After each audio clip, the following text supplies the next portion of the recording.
I know what it's like to admire those top tier camera setup that everyone seems to have these days, but let's face it, not all of us have the deep pockets to follow the latest trends. That's why I'm introducing you today to my camera bag, and trust me, it's all about making every hard-earned dollar worth. I've carefully curated every piece of equipment that we are reviewing today to ensure they're not just affordable but also highly effective. It's a mix of entry and mid-level gear, but together they work like a great team. Now, speaking of this incredible team of affordable yet effective gear, let's dive into the unspoken hero of my setup, my trusty camera bag.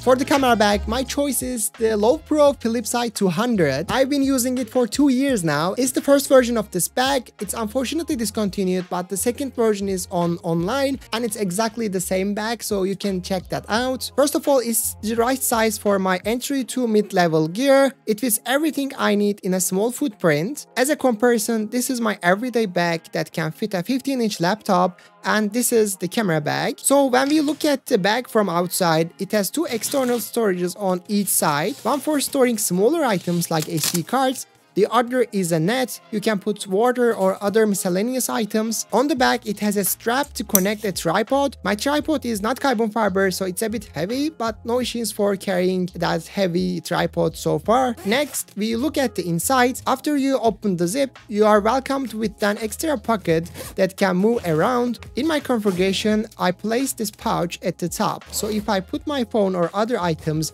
I can take them while not opening the zip all the way down. I also put other miscellaneous items like tripod hats, microphone adapters, and other smaller items in here. Below the pouch, I have my current camera and lenses. I currently have the X-T3, and I tried with smaller or larger cameras. They just fit perfectly. And as you can see my lenses, and at the bottom I have two microphones for different conditions. So let's go into a bit more detail on the camera and lenses.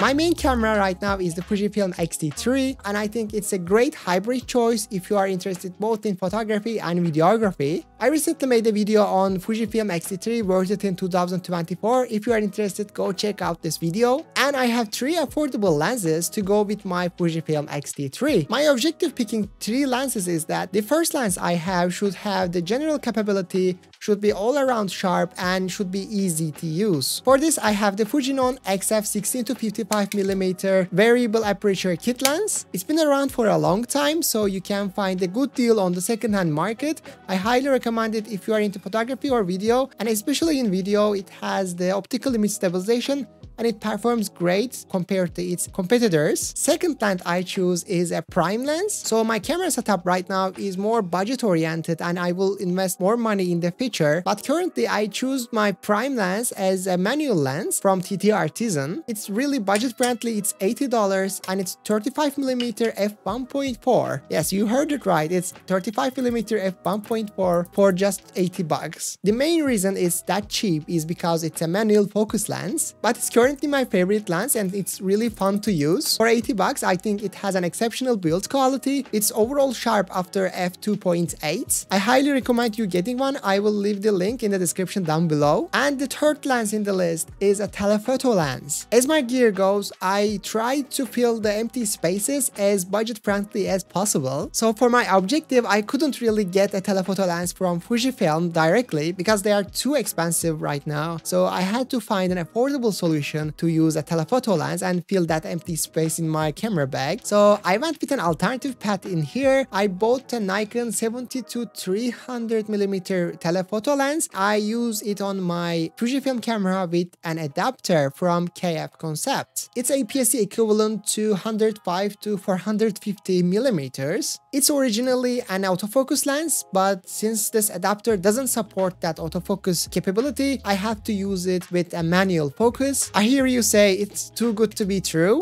And you're right, this lens is not sharp as the modern lenses, and the main reason for it is the manual focus. It's just really difficult to nail that down, but it's really fun to use. Like 400mm aps-c equivalent is a lot. You can reach a lot of distances with this lens, and I think it's a really fun way to get into telephoto lenses if you don't have the budget to buy a recently published one from the Fujifilm. And with that, we covered all the camera and lens gear here. When they are placed in a bag, as you can see, there are still places left to be filled with microphones.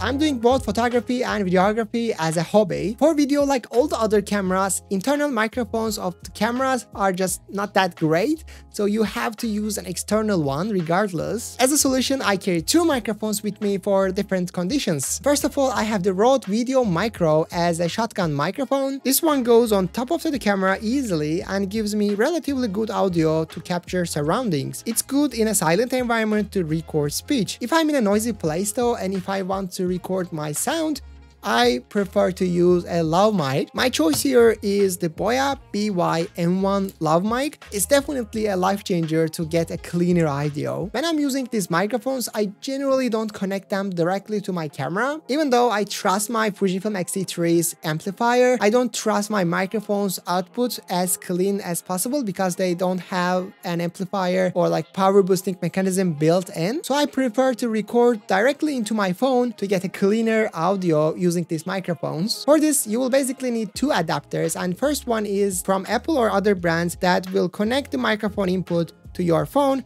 In this case, I have the Lightning to aux outputs. Also, you will need a second cable from Rode or other brands to connect microphones to any other device other than cameras, like laptops or phones. After you connect these adapters, iPhone's amplifier is great and you can get a really clean audio from iPhone directly. If anyone is interested in what software I'm used to recording on iPhone, I'm using the free version of Rode Recording app. So two cameras go into the bag as well, but I have also other gear that make life easier when I'm going to shoot. I call them camera essentials.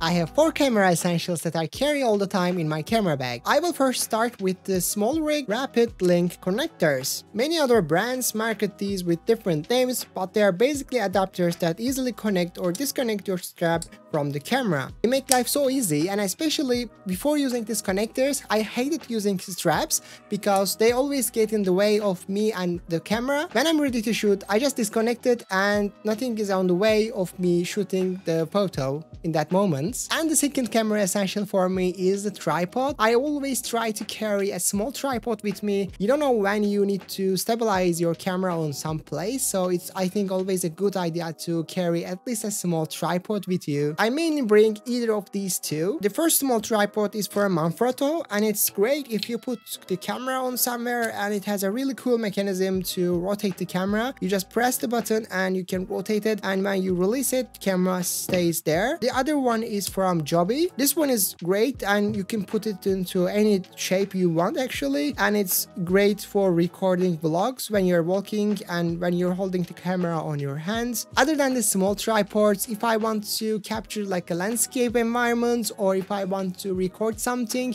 from the camera like as I do right now, I generally bring my larger Manfrotto tripod with me. This one is probably a keeper and I love using it, and I'm currently using to record this video. One benefit of this is it has a quick swap, so you can just disconnect and connect your camera very easily. And one drawback is that it is not carbon fiber, and because of that it's a bit heavy. The third essential on the list is the hot shoe adapters. This one is from Ulanzi and you can use it in many different ways. For example, you mount your shotgun mic on top of the camera and you have no slots left for your lights. I mounted this adapter and I have now 3 more spots to mount other accessories, or you can even remove the hot shoe part and you can mount like phone adapters or other accessories there directly. As you can see, you can use this type of adapters very creatively and you can make your life a lot easier when you are in a difficult spot. And the fourth camera essential for me is the SD cards and batteries. Basically, it's always a good idea to bring batteries and SD cards for backup purposes. Putting all these camera essentials into my camera bag completes the setup. So I mentioned all the gear that goes into my camera bag, and we talked about a lot of different products. You can find links for the products that we talked during this video in the description down below. And if you decide to buy through those links,